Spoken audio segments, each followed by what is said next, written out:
বা কে পাবে?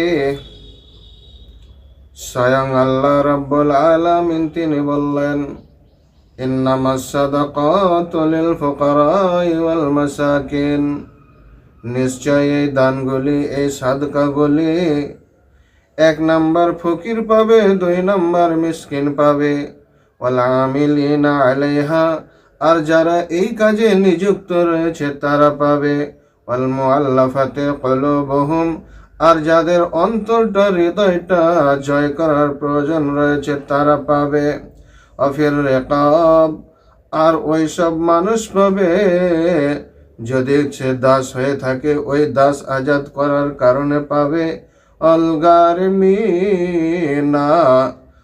আর যদি সে ব্যক্তি ঋণীগ্রস্ত হয় অথবা ঋণী হয়ে থাকে তাহলে সে পাবে। তারপরে ফি সাবিলিল্লাহ, এবং আল্লাহর রাস্তায় খরচ করতে হবে মুসাফিরদের জন্যে, ফারিদাতাম মিনাল্লাহি, আর এটা আল্লাহ তাআলার পক্ষ হইতে ফরজ করে দেওয়া হয়েছে। আল্লাহু আলিমুল হাকিম, আর নিশ্চয় আল্লাহ সর্বজ্ঞানী এবং মহাপ্রক্রমশালী।